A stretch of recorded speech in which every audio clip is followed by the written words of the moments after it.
Boa noite, irmãos e irmãs. Pela graça do nosso Senhor Jesus Cristo, estamos aqui iniciando mais um trabalho de palestra público-doutrinária. Hoje teremos o nosso querido irmão Alexandre Júnior, que já está conosco, já está acenando aqui, nosso querido irmão, e vai nos apresentar o seu trabalho.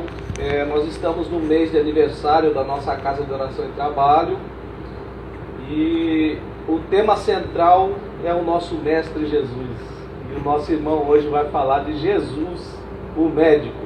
Então vamos convidar agora nosso irmão.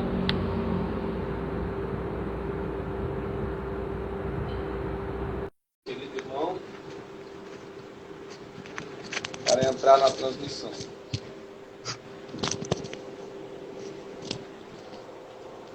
Aí temos o nosso irmão Alexandre Júnior. Seja bem-vindo, meu irmão.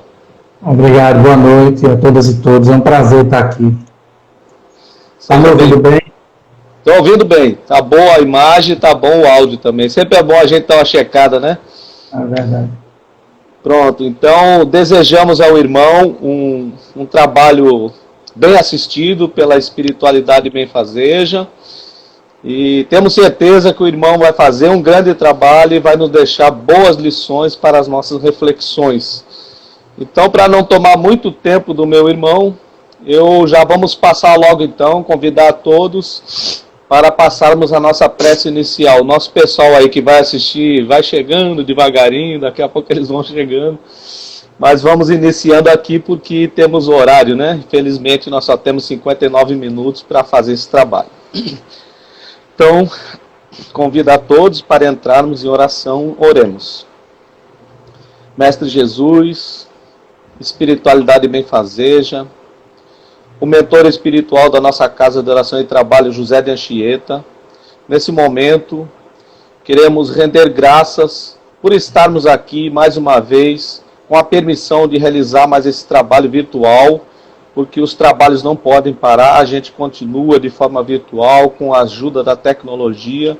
Pedimos, Senhor, que o nosso irmão seja bem assistido, como sempre é, e pedimos que derrame sobre todos nós as tuas bênçãos de amor, de harmonia, de paz, e que nossos corações estejam abertos para receber as lições que certamente ouviremos na noite de hoje. Assim, pela tua graça e pela tua misericórdia, Mestre Jesus, pedimos a devida permissão para iniciar esse trabalho. Que assim seja, muita paz para todos. Então, meu amigo Alexandre Júnior, seja bem-vindo, a Débora. Outro irmão que entrou. Então sejam todos bem-vindos e eu passo a palavra então ao meu nobre irmão para fazer o seu trabalho. E fica à vontade, viu, Alexandre? Quiser perguntar alguma coisa, viu? Eu estou aqui para a gente interagir, tá bom? Fica à vontade. Obrigado. O pessoal também quiser fazer pergunta ou participar aí nos comentários, o pessoal fica à vontade. Então, como estava falando meu amigo ali, meu nome é Alexandre Júnior, eu faço parte do Centro Espírita Bom Samaritano, que fica aqui no bairro dos Torrões, na Rua Maru, número 36, aqui próximo à UPA da Abdias de Carvalho, e faço parte também do grupo Ágora Espírita, né, um grupo que se reúne para discutir os fenômenos sociais à luz do Espiritismo. Então, hoje, nós estamos aqui no aniversário de Jesus, no seu aniversário, que nos dá alegria, né, bastante alegria, podemos estar juntos. Eu já participo desse momento de festa já há alguns anos, então para mim é um prazer muito grande estar aqui, né, eu já conheço emissários há muitos anos. Vamos desejar um abraço fraterno e amigo a Raquel, a Elias, a todas as pessoas que fazem essa casa querida, irmã e co-irmã. E hoje nós vamos falar sobre Jesus, o médico, e eu quis trazer uma abordagem no sentido de nós identificarmos de que Jesus o Espiritismo se refere. E aí eu ia começar fazendo uma reflexão, né, sobre que Jesus a gente se refere, se o Espiritismo, no capítulo 2º do Livro dos Médiuns, e também no capítulo 2º do que é Espiritismo, na discussão com o cético, Kardec aborda um capítulo chamado do Maravilhoso do Sobrenatural. O objetivo desse capítulo é tirar a dúvida e esclarecer, do ponto de vista científico, tudo aquilo que a gente acreditava apenas na base das crenças, né? Os mitos que existiam acerca de tudo, inclusive acerca de Jesus também, né? Porque Jesus, como uma figura histórica, filho do seu tempo, além das coisas reais que se caracterizam através das suas ações, existe toda uma mitologia em torno de Jesus. Então, o Espiritismo, através dessa percepção do maravilhoso, do sobrenatural, ele nos convida a uma perspectiva, a um olhar, a uma possibilidade, a uma forma de enxergar Jesus, onde o primeiro objetivo é demitizar e desmistificá-lo para a gente poder entendê-lo por suas atitudes e por suas ações. Entender Jesus do ponto de vista místico, do ponto de vista místico e transformar Jesus no mito, é muitas vezes distanciá-lo da nossa possibilidade de vivenciar os seus ensinamentos. Então, quando ele traz para a gente determinadas posturas, determinadas frases, determinados comentários, onde ele coloca em nós a possibilidade da vivência de tudo aquilo que ele viveu, né? Poderás fazer tudo que eu fiz e muito mais, basta que tenha fé do tamanho de um grão de mostarda. A gente precisa ressignificar esses conceitos, para que a gente não coloque numa prateleira, né, inalcançável, e não vale a pena seguir seus passos. Então, o Espiritismo, a primeira coisa que ele faz nesse diálogo com Jesus, a partir de toda a perspectiva espírita que a gente estuda, né, e do que a gente faz nesse sentido, o Espiritismo tem um olhar que tem como objetivo ressignificar a nossa função, a nossa relação com o mundo que a gente faz parte e também com Deus, com Jesus. Então a gente vai começar um pouquinho falando desse processo de ressignificação que o Espiritismo faz da nossa relação com Deus, para a gente poder entender um pouquinho de que Jesus o Espiritismo fala. Então a nossa relação com Deus, ela se dava até meados do século XIX, né, quando Kardec lança o Livro dos Espíritos e pergunta que é Deus, e a gente passa a ter toda uma interpretação e todo um entendimento espiritualista e espírita da existência de Deus, e veja que esse processo, como é difícil, né, porque há um processo de... boa noite, Maria Helena Paz, seja bem-vinda. Há um processo de desmistificação de Deus na construção do Deus que o Espiritismo acredita. Então, o Deus que o Espiritismo acredita, ele não é antropomórfico, ou seja, Deus não é um homem. Deus não tem sentimentos humanos. Deus não é humano. Né? Então, isso, por si só, já traz características interpretativas da nossa relação que mudam muito a partir do momento que Kardec diz que Deus é a inteligência suprema, a causa primária de todas as coisas. Então, a gente entende que Deus não é antropomórfico, Deus não é um homem, Deus não tem barbas grandes, Deus não tem uma barriga grande como a minha, ele não tem um cajado, ele não está sentado num trono esperando que as pessoas morram. Então a gente ressignifica isso e nós ressignificamos também, minha amiga Iracema, seja também bem-vinda, boa noite, prazer tê-la por aqui. Né? Ressignifica esse entendimento de Deus e Deus passa a agir na vida, na nossa vida, a partir das leis naturais e das leis divinas. Essas leis são ressignificadas na interpretação do Espiritismo, porque todo aquele conceito de dor e sofrimento, de dor pela dor, e de que as leis naturais se estabelecem apenas com o objetivo de punir pessoas, né? O Espiritismo ressignifica isso assim, olha, as leis naturais ela têm o objetivo de nos auxiliarem, de serem parceiros do homem, do ser humano, no processo evolutivo. Nesse processo de progresso, as leis humanas não estarão aqui, não é? No sentido de fazer com que nós soframos ou para fazer com que nós sejamos punidos constantemente, como se as leis naturais, eu tenho dito isso, fossem chicotes na mão de Deus que tivesse o tempo todo a nos açoitar a partir da nossa ineficiência no processo de compreensão da vida, como sendo algo que se dá numa perspectiva espiritual e espiritualista e não apenas do ponto de vista físico, humano. Então, o Espiritismo ressignifica essa perspectiva de Deus, ressignifica a perspectiva dos sentidos das leis naturais, coloca as leis naturais como sendo parte integrante do processo do progresso humano e coloca como aliada no sentido de que o homem possa compreender todas essas leis como algo que se dá numa perspectiva construtiva, educativa e pedagógica. Então, as leis da qual me refiro, e às vezes Jesus quando diz eu não vim destruir as leis, mas dar-lhes cumprimento, a gente pensa que Jesus está falando do decálogo, do mosaico, aquela coisa fechadinha, quadradinha. Jesus está falando dessas leis naturais que têm como objetivo ajudar o homem no seu progresso íntimo, na sua mudança de comportamento, na sua compreensão do que são valores éticos, no redimensionamento do conceito de ética, de moralidade. Esse Deus, ele não tem moralidade, a moralidade que o Espiritismo se refere, não é a moralidade do moralismo, mas a moralidade da reforma, que se dá a partir dessa perspectiva construtiva de Deus no sentido amplo da palavra e no sentido filosófico. Então, a moralidade e a moral do qual o Espiritismo se refere é uma moral filosófica. É essa moral que interfere na compreensão do mundo com relação a todas as relações que ele estabelece do ponto de vista social, requalifica este ser humano no sentido dele ser um ser partícipe do processo de construção, ou seja, o ser humano, nesse sentido, ele é copartícipe da criação. Nós somos, além de sermos, de estarmos contidos dentro do conceito da criação divina, nós somos copartícipes do processo da criação. Nós somos auxiliares do processo da construção divina.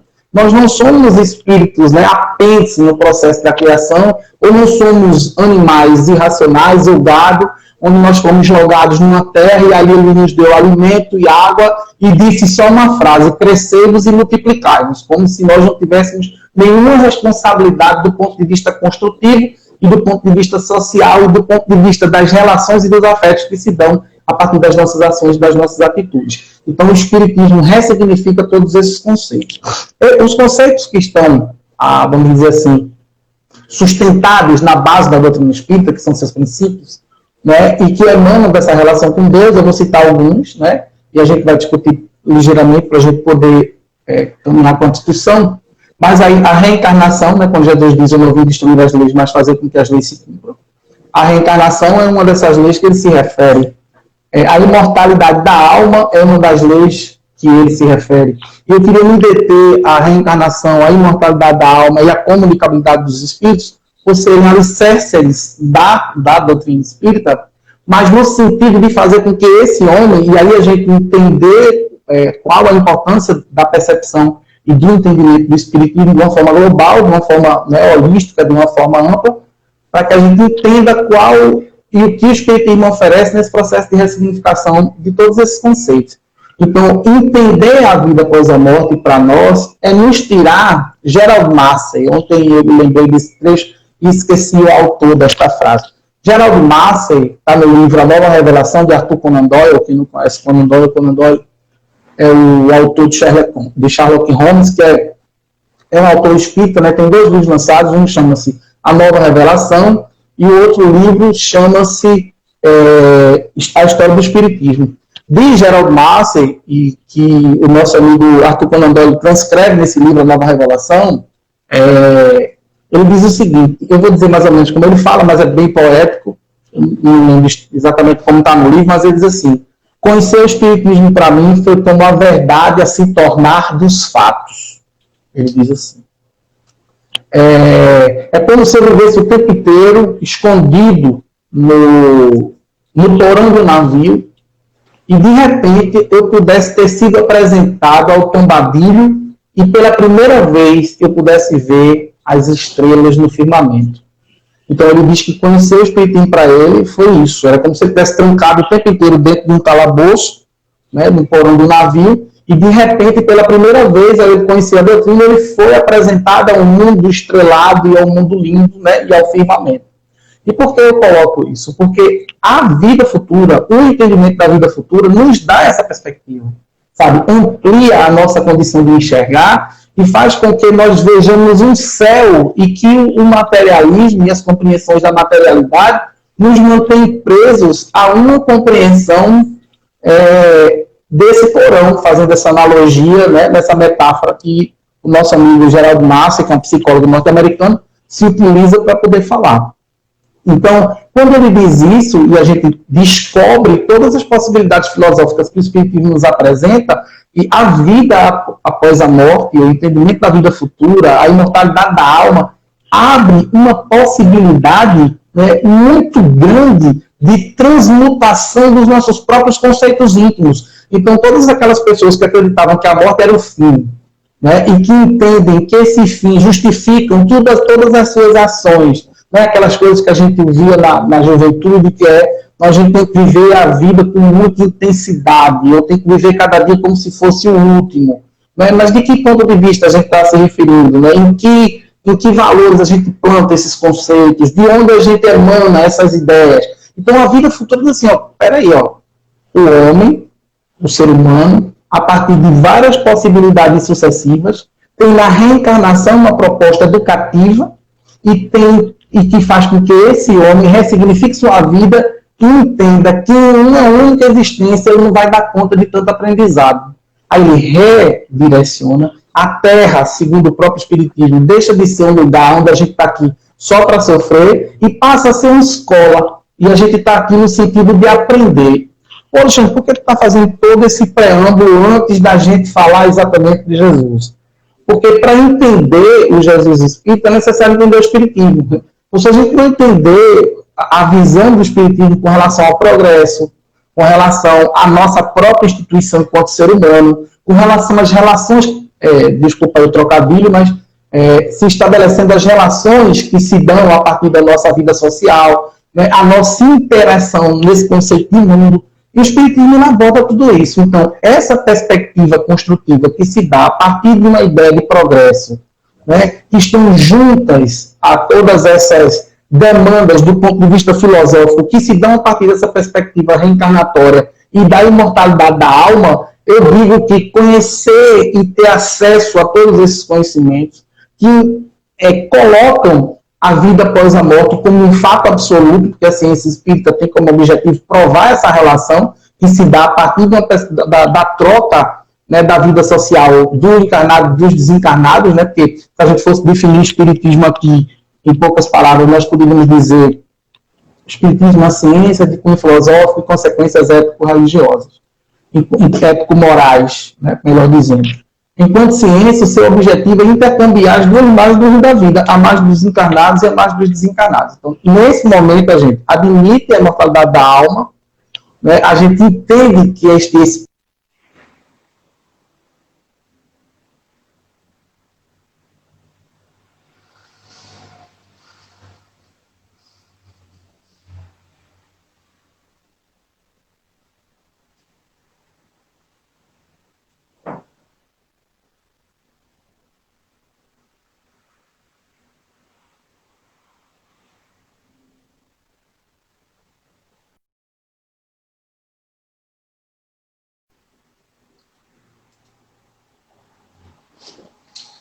Deu uma travada aqui no meu irmão.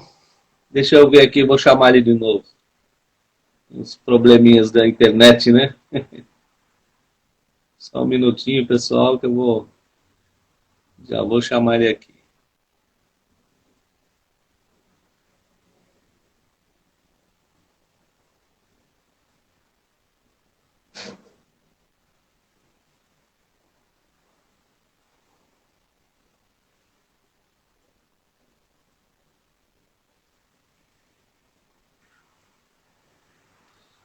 Vamos ver aqui, nosso irmão Alexandre estava tão bom o raciocínio, é porque a transmissão dele deu algum problema, mas eu estou tentando solucionar aqui, viu? Só um minutinho.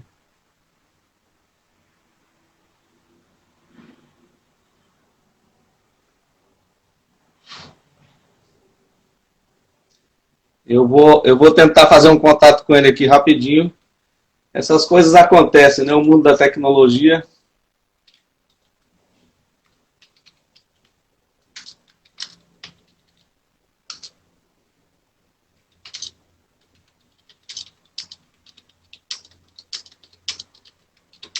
Só um minutinho aí, pessoal. Pronto, Alexandre chegou ali. Deixa eu chamar ele agora. Nosso irmão Alexandre vai continuar para a gente agora. Pronto. Segundos ele está conosco. Agora. Está entrando aí nosso irmão. Agora eu fiquei sem imagem. A minha internet caiu. Imagem... Mas o teu áudio tá bom, Alexandre. Nós estamos ouvindo bem aqui. Okay. Vamos ver aí se resolve, né? Minha internet caiu, eu não sei o motivo, né? Nunca acontece, mas tudo bem. Então eu vou tentar sair e voltar para ver se melhora aqui. Só um minuto. Tecnologia, tá? Né? No instante eu volto.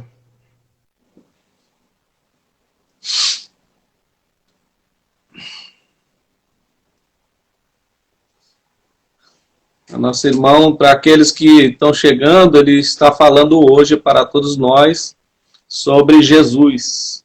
Tá? Jesus, o médico.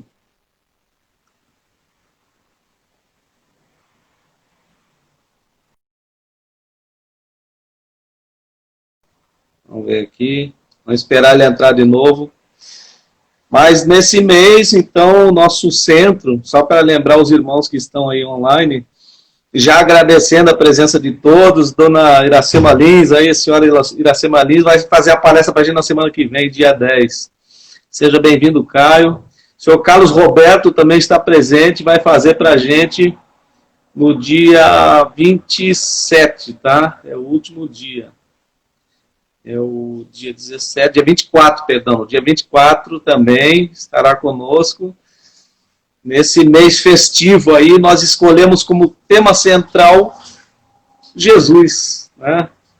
Nós estamos no mês aí do Setembro Amarelo, mas achamos, porque como é um mês festivo para a nossa casa, nós pretendemos contemplar o Setembro Amarelo no mês que vem, se for possível. Pronto, o Alexandre já está conosco, vou chamar aqui o Alexandre novamente, mandar o convite aqui para o meu irmão, vamos lá. Pronto, está sendo recebendo o convite, daqui a pouco ele entra. Pronto. Agora. Estou no 4G, que a minha internet travou aqui, eu não sei o que foi não, mas vamos lá.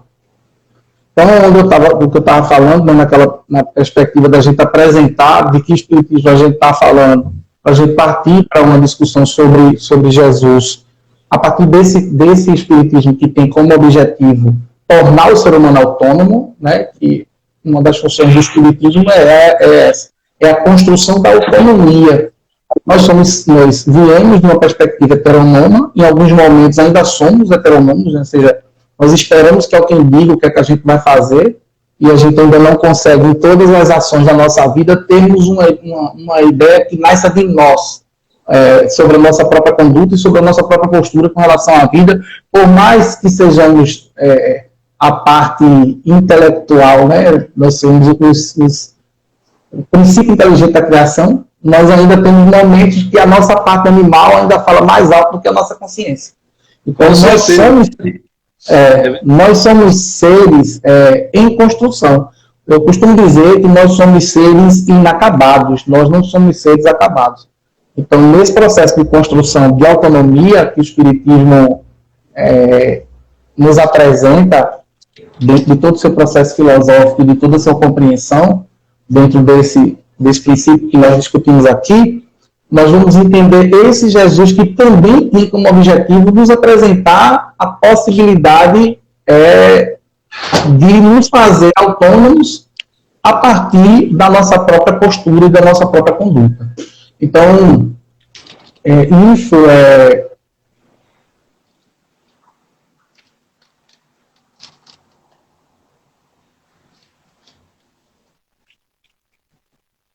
vamos perceber do que a que nos referimos, né, essa relação nossa com Jesus. Então, vamos lá. Quando a gente diz assim, Jesus o médico, a gente precisa dizer que esse médico a gente vai tratar como médico das almas, né?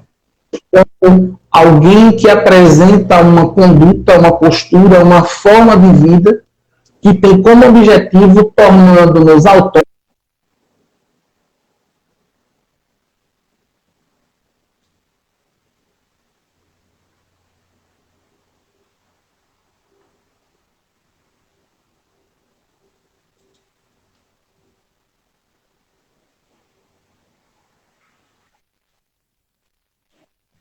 uma construção de vida que se dá a partir do entendimento do amor. Então, Jesus, como médico das almas, institui neste sentimento, né,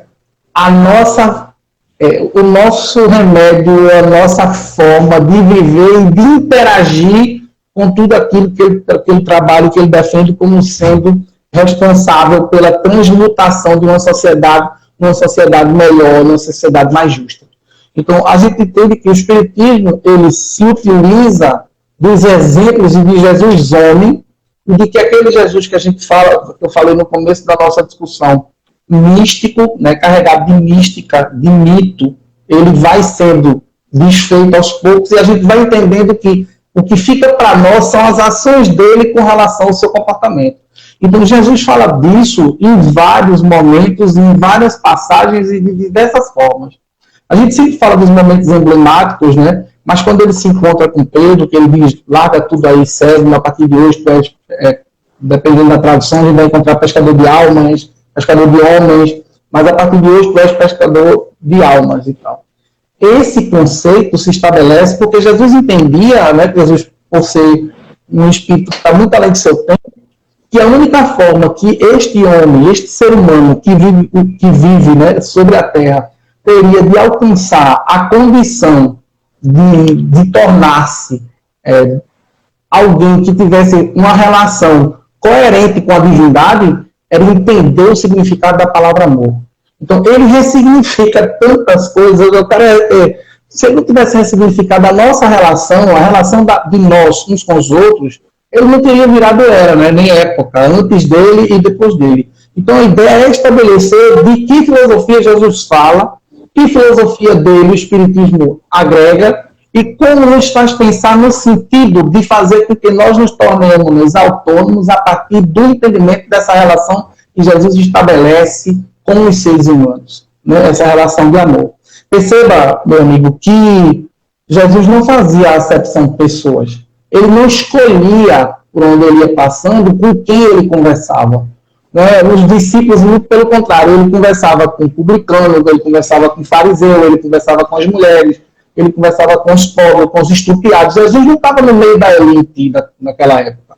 Ele andava com os necessitados, com as pessoas que tinham necessidade de compreendê-lo. E os próprios discípulos não o compreendiam. Como é que ele trazia uma proposta filosófica tão alta, tão difícil de ser compreendida, de tão alta envergadura dos princípios da filosofia moral, mas queria estar, né, onde estavam os párias, e seus discípulos não entendiam. É justamente por ser doutor de almas, né? Ele precisava estar onde as almas estavam doentes, ele precisava levar o lenitivo às pessoas que precisavam ouvir. Então, quando ele se encontra com Nicodemos, por exemplo, com Zaqueu, que ele vai e diz, prepara a tua casa que ainda hoje eu dormirei contigo, né? Eu pousarei contigo, e Pedro não entende porque ele vai, como é que você vai dormir na casa de um homem de má vida, né? Nos diálogos dele com a mulher de Samaria, lá no poço, ele também não entende como é que ele para conversar com a mulher. Então, estes exemplos, né, é que ficam marcados na postura dele e que devem ser estudados por nós como exemplos de vida. E aí eu digo assim, sabe, Elias, quais são as dificuldades do século XXI quando a gente fala de religião? Eu tenho acompanhado isso, às vezes até de forma temerosa, porque religião ela afasta, ela não une, né? Ela serve mais de muro do que de ponte. A religiosidade serve de ponte, ela tem como objetivo fazer com que as emoções que emanam em nós, a partir da vivência do comportamento religioso, ele cria pontes que unam as pessoas independente da sua fé e da sua crença. Então não adianta você acreditar no Jesus que cria pontes, que cria muros. Esse Jesus que o Espiritismo acredita e defende, ele cria pontes, ele procura unir as pessoas. Então, quando ele vai ter com a mulher no poço de Samaria, se hoje, em alguns lugares do Oriente, né, a mulher ainda não tem acesso a direitos e luta, né, aqui no Brasil, por exemplo, é o 5º país em feminicídio no mundo. O Brasil é o 5º país em feminicídio no mundo. Mas há lugares no Oriente onde a mulher tem menos direitos que as mulheres brasileiras têm. Então, as mulheres não votam, as mulheres não dirigem, as mulheres andam de burca, tem toda aquela coisa. Então, se no século XXI a coisa ainda funciona assim, você avalia no momento que Jesus vai até o poço e encontra aquela mulher, ela tenta correr, não, para, vem cá, senta aqui, conversa comigo, não é? Não, mas Senhor, tu queres mesmo conversar comigo? Tem certeza? Não, senta aqui. Olha, vai me dar de beber, mas bebe também, porque quem beber essa água não vai sentir sede mais não. Então, até os discípulos reagiam, né? Eles não queriam aquilo. Eles não entendiam por que ele fazia isso.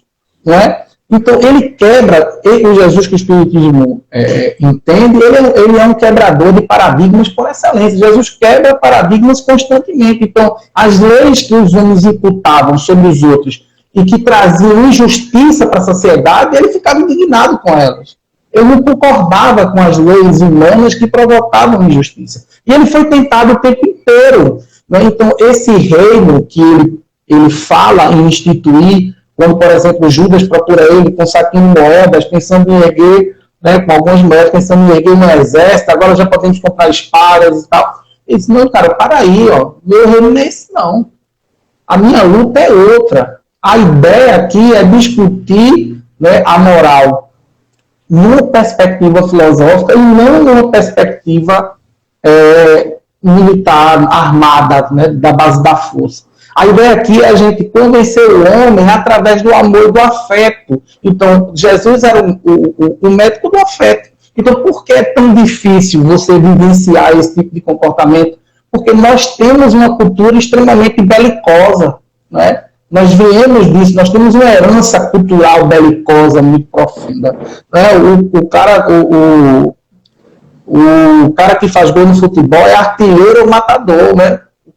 Isso são heranças culturais que a gente carrega dessa relação belicosa que a gente tem com a vida. Então você imagina, 2000 anos atrás, há 2000 anos atrás, um cara barbudo, sujo, né, do meio do nada, no sol escaldante, e olha para os caras e diz assim, ó, bicho, a gente não está aqui para lutar armadamente não, o negócio é amar. Então o Woodstock da época de Jesus. Jesus foi o criador do Woodstock, né, de paz e amor. Porque a ideia era revolucionária, e ainda hoje ela é revolucionária. Por que ela não é compreendida até os dias de hoje? Porque nós somos o país com a maior quantidade de espíritas, a maior quantidade de católicos, a maior quantidade de evangélicos do mundo, e porque nós ainda somos o primeiro país em assassinato LGBT no mundo. Não é porque a violência ainda é tão grande no nosso país. Porque há essa desigualdade, essa injustiça social. Porque lá o livro dos Espíritos está lá, ó. A desigualdade social, né, ela é uma coisa dos homens. A miséria não é uma coisa divina. Você um ter mais dinheiro do que o outro é normal, que vai ter, mas assim, a miséria é fruto do egoísmo. Ela não é uma ação da divindade. A divindade não criou a miséria. A gente precisa deixar essas coisas instituídas. As nossas relações estabelecidas a partir dos nossos próprios interesses é que criam as misérias, que loteiam os espaços sociais onde os direitos existem. E Jesus trabalhava exatamente nisso aí, nessa relação de igualdade, com a ideia de oferecer igualdade para todo mundo. Ou seja, olha, não vai mais só. E imagina que tu chegar no meio do sinédrio, né, no meio do templo, e dizer assim, não vai mais só para o céu os caras que detêm o conhecimento e o dinheiro, não. Vai todo mundo que amar. Aí os caras, esse cara é louco, né? Tem que matar logo, porque ele estabelece, ele tira o poder da mão de quem tinha. Então ele mexe com o poder político e social da época. Então quando ele faz isso, ele estabelece para os pobres, para os desvalidos, a condição de alcançarem aquilo que eles acreditavam que só as pessoas que detinham o poder do conhecimento religioso, os senhores da lei, teriam acesso. Então, nós, assim, não, a gente precisa quebrar esse paradigma aqui, ó. Vai ter acesso ao lado direito do Pai todo aquele que amar seu semelhante. Em verdade, vos digo, né?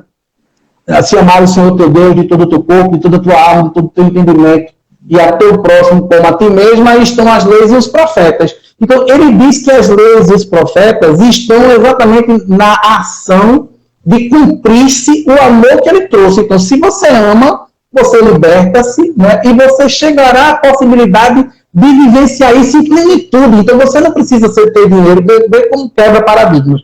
Você não precisa ter dinheiro para isso, fica claro, né, nessa fala. Você não precisa pertencer a alguma tribo, porque se a gente acha que tem tribo hoje, tribo tinha naquela época. Hoje nós temos menos estados constituídos do que tínhamos na época de Jesus. Muitas tribos foram engolidas pelos grandes impérios, e a gente, nesse sentido, nós aumentamos a quantidade de pessoas no mundo, né, na Terra. Hoje os cientistas dizem que nós temos cerca de 7,5 bilhões de pessoas encarnadas na Terra, mas diminuímos a quantidade de estados. Nós tínhamos pequenas aldeias, cidades-estados, né, naquela época, na região de Jesus também era assim, e hoje muitas cidades daquelas não existem mais. Né? Diminuiu a quantidade de estado e aumentou a quantidade de pessoas. Então, assim, para ter essa relação aproximada com Deus, não precisa ser doutor da lei, não precisa ter dinheiro, não precisa saber ler, porque nem todo mundo naquela época sabia ler, não é? Não precisa pertencer a tal ou qual religião, não precisa ser de tal etnia, não precisa pertencer a tal continente. Isso é tudo libertador, né? Para as pessoas que acreditavam apenas que tinham que seguir o que dizia a lei, E a lei dizia, olho por olho, dente por dente. Que com ferro fere, com ferro será ferido. Aquelas pessoas acreditavam nisso como uma lei divina. O Deus que foi apresentado por Abraão, o Deus que foi apresentado por Moisés, era um Deus que punia, que castrava, que matava e que perseguia os inimigos. E Jesus disse assim, não, peraí, Deus é sinônimo de soberania e bondade, né? Então, se amar o Senhor teu Deus de todo o teu corpo, toda a tua alma, todo o teu entendimento, é teu próximo, como a ti mesmo, aí estão os deuses e os profetas, as leis dos profetas. Ele muda completamente os preceitos. Isso ele tinha pena de apedrejamento, né, Alexandre? Eles apedrejavam as pessoas, né, por crime de adultério, apedrejado.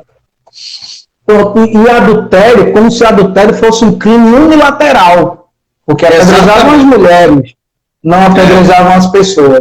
Né? Mas o adultério é um crime bilateral, então se ela adulterou, ele também, então por que só ela é punida? Então fica clara, né, que essa relação com a mulher é uma relação de muito preconceito, e ele quebra isso. Quando ele pergunta, tira a primeira pedra que tivesse em pecado, ele diz assim, ela adulterou, massa, mas e vocês não? Como é que ela fez isso? Como é que ela faria isso se não tivesse alguém para fazer com ela? Então, essas leis que eram humanas e que foram atribuídas a Deus, mesmo quando não era de Deus, porque eu estou lendo um livro de Yuval Noah Harari, chamado Sapiens, uma história da humanidade, e ele falava exatamente disso. Quando o Estado, boa noite, minha amiga Bela, um grande abraço. Quando o Estado queria tornar as leis fortes, o que é que o Estado fazia? O Estado colocava para Deus a função de legislador. Então, quem legislava aquelas leis era Deus. Os caras que estavam no poder eram as pessoas que estavam mais perto da divindade. E eles instituíam o valor da lei. Então, as pessoas começavam... As pessoas estão fazendo um barulho. As pessoas começavam a acreditar que aquelas leis eram instituídas por Deus. E os grandes reis eram as pessoas que tinham interlocução direta com ele. Então, isso foi em várias religiões, inclusive no próprio catolicismo, né, que os reis e os papas eram e são a pessoa de Deus na Terra. Então, e estabeleciam leis para serem cumpridas pela humanidade. E Jesus vem... É muito importante, é muito interessante estudar o Jesus histórico. Né? Ele vem e quebra todos esses paradigmas. Então, peraí, inclusive o Livro dos Espíritos diz isso, se me falha a memória da pergunta 803, quando ele fala da questão da igualdade, da lei de igualdade. E os Espíritos dizem assim, vós dizeis que o sol nasce para todos. Dizeis uma verdade que talvez não compreendas. Então, assim, as leis naturais, que essa compreensão de natureza que Jesus tinha, né, porque Jesus tinha essa compreensão das leis naturais com profundidade.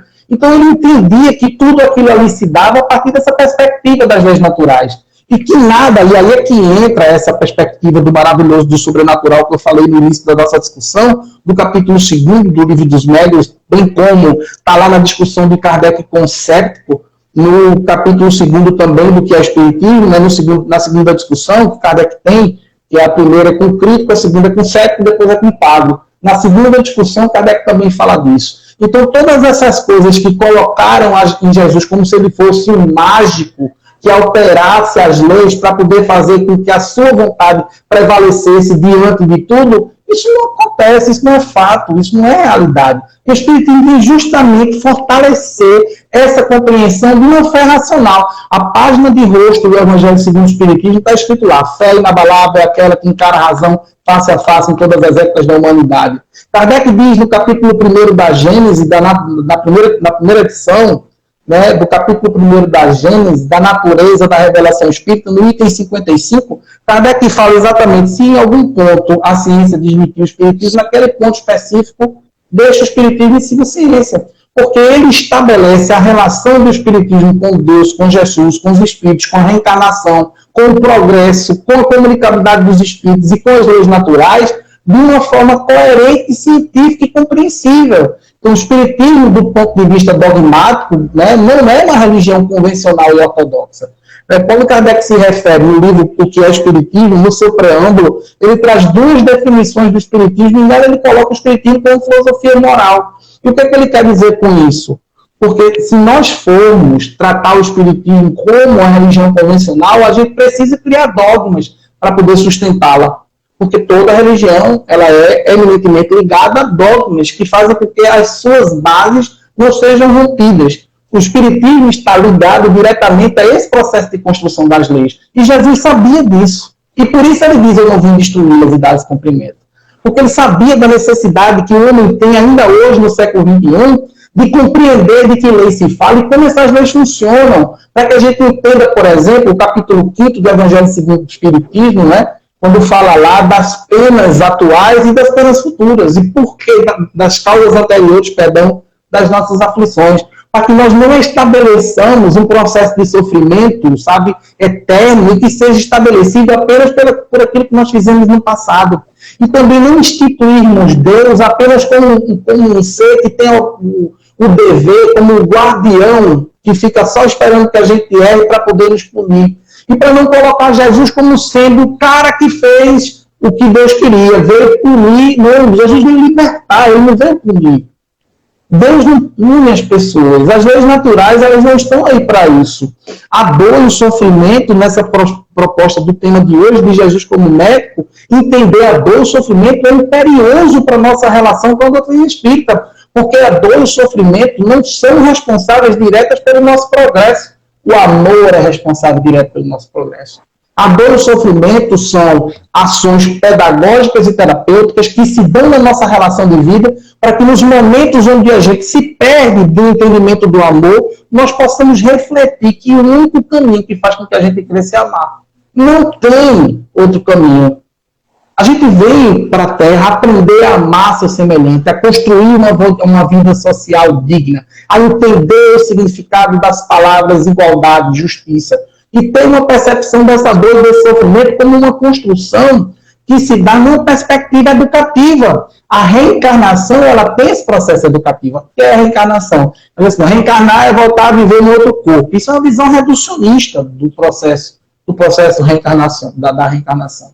A reencarnação é um processo educativo que tem como objetivo, a partir de vidas sucessivas, nos dar a condição, através de experienciações que a gente vai construindo durante a nossa trajetória de vida, experienciando diferentes sentimentos, diferentes sensações, diferentes oportunidades, nós possamos nos construir seres humanos melhores seres humanos. E aí, quando a gente fala em melhores seres humanos, a gente não está falando aqui apenas do princípio da intelectualidade. A gente está falando aqui do princípio dessa reforma, dessa introdução desse processo de autoeducação que resulta no ser humano mais responsável do ponto de vista social, ou seja, ele entende que a proposta individual, ou seja, o que eu fizer vai servir para mim, vai servir para Elias, mas que a forma de construir essa individualidade ela é social, ela é coletiva. Não tem como a gente ter 7.499.999.000 possibilidades de amar o ser humano.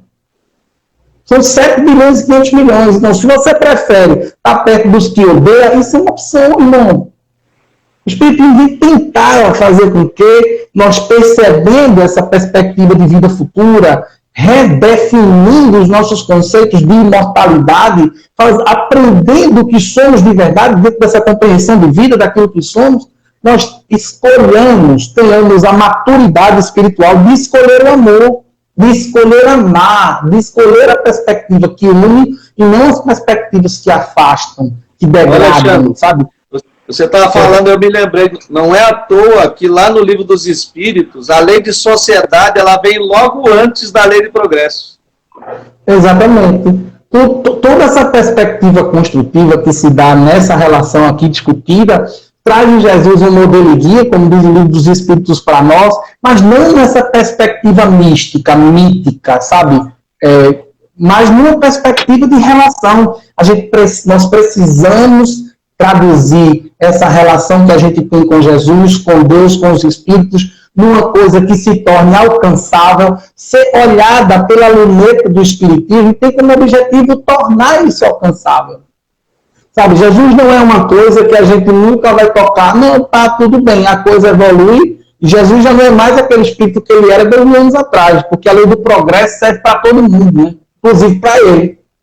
Então, mas nós também já não somos esse espírito. A gente precisa parar com essa mania de última pedrinha do poço. Não, daqui a 1 milhão de anos, não. Eu estou aqui, cara, porque eu quero ser um ser humano melhor. E o Espiritismo me diz que eu posso. E ele diz que o caminho que eu tenho é esse.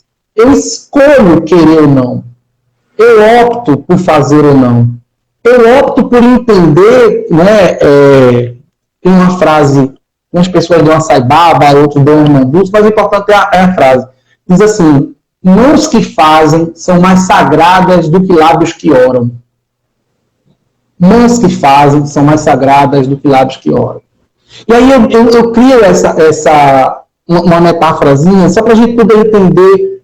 Um abraço, Albani, seja bem-vinda. Para a gente entender essa percepção de religião, de religiosidade, que eu falei há pouco, a gente termina a reunião, está todo mundo ali na frente do centro, né? ali no emissário, ali do lado de dentro, antes de chegar naquela árvorezinha que está do lado de fora lá. Pronto.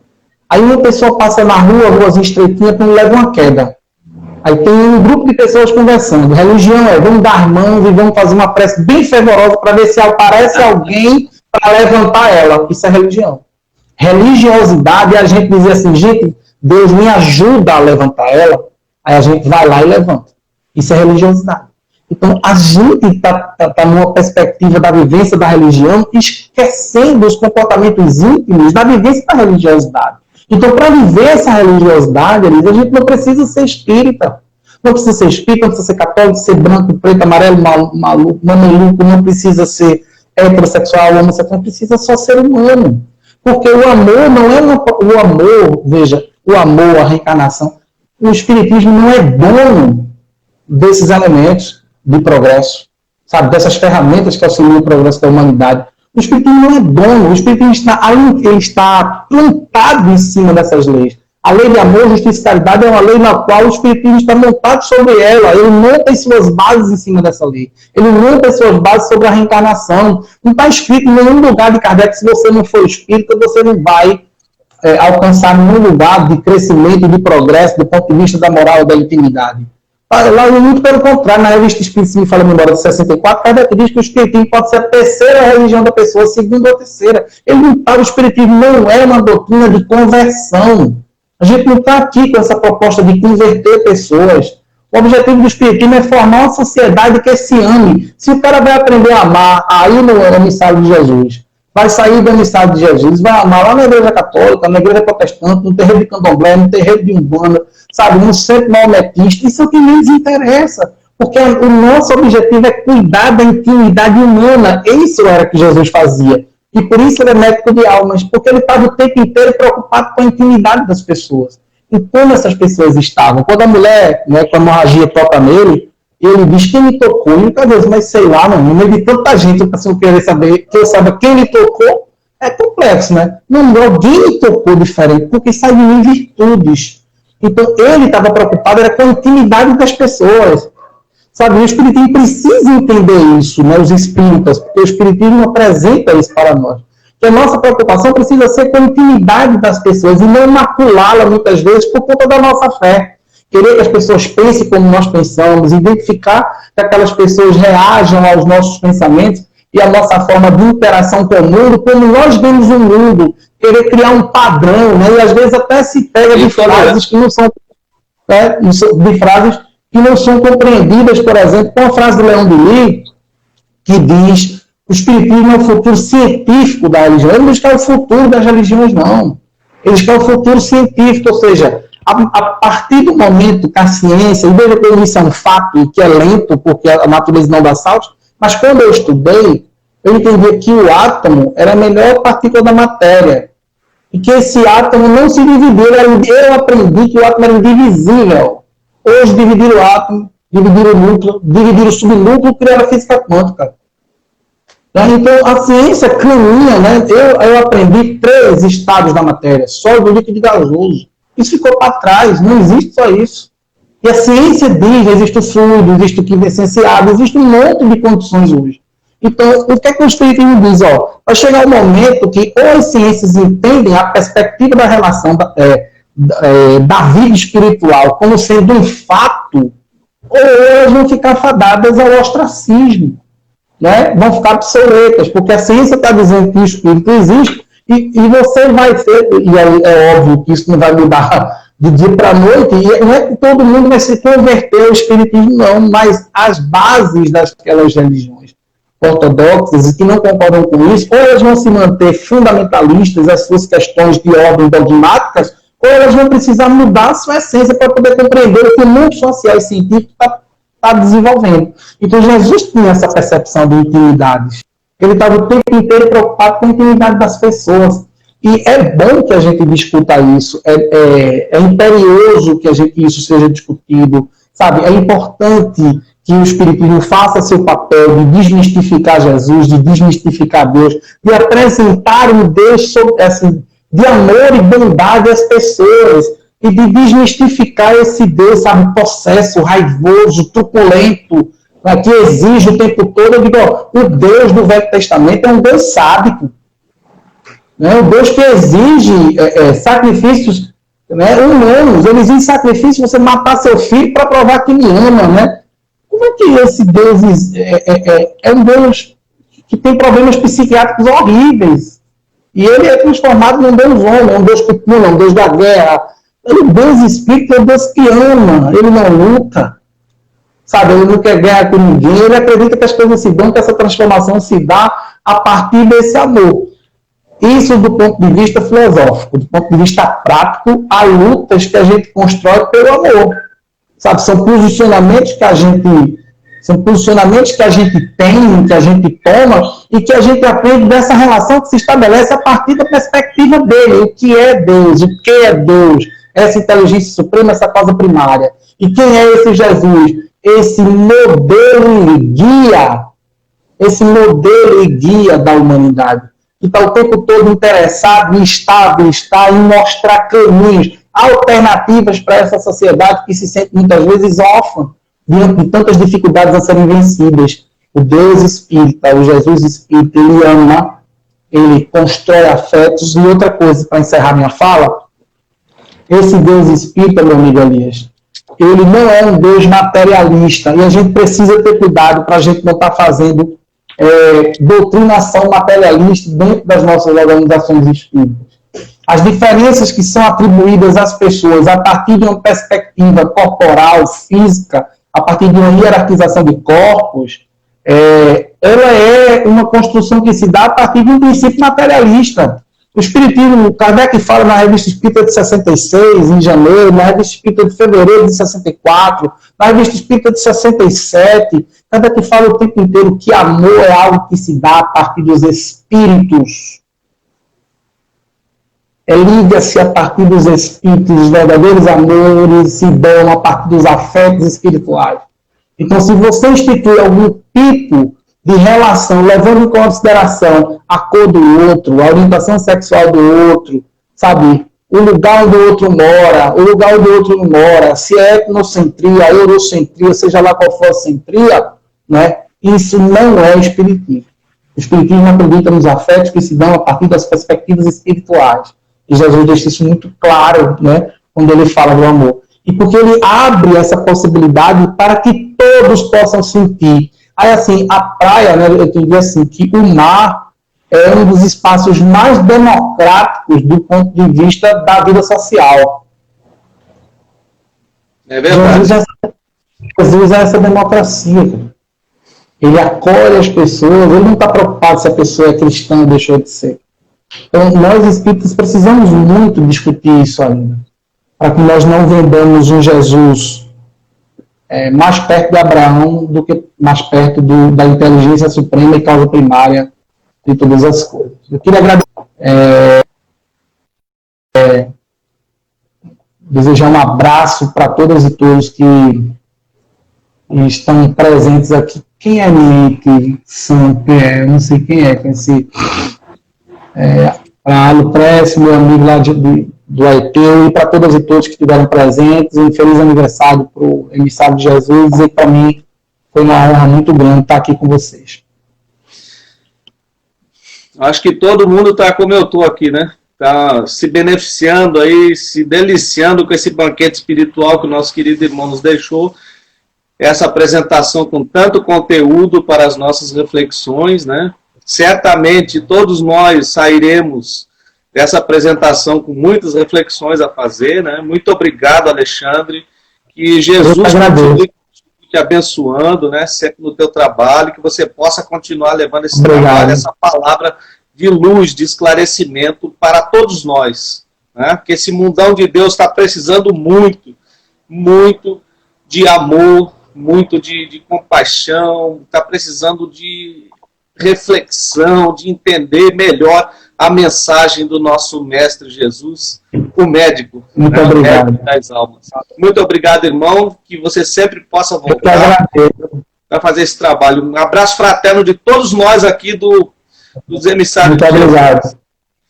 Então, para mim é um prazer grande. Um abraço também aos irmãos que fazem o Bom Samaritano, né? O nosso amigo Rinaldo Soares. Valeu. Meu irmão e amigo. E eu só tenho a agradecer, só gratidão. E na semana que vem nós teremos a nossa irmã Iracema Lins. Já está convidado meu irmão Alexandre e todos que estão acompanhando para assistir o trabalho da nossa querida irmã Iracema Lins, que esteve conosco agora há pouco, teve que sair, que vai falar de Jesus, o psicólogo, na quinta-feira, às 20 horas, tá bom? Agradeço a todos os irmãos de outras casas que estiveram conosco, amigos, queridos, que nos acompanharam nesse trabalho. Vamos passar, então, para a nossa prece final, antes que o Instagram nos corte, né? É verdade. Vamos nos concentrar para agradecer. Mestre Jesus, muito obrigado, Senhor, por esse trabalho, muito obrigado pelo nosso irmão ter nos trazido o seu trabalho que ele continue recebendo, Senhor, e pedimos que sempre nos renove essas oportunidades. Assim, Senhor, pedimos a devida permissão para encerrar mais esse trabalho de palestra público-doutrinária na noite de hoje.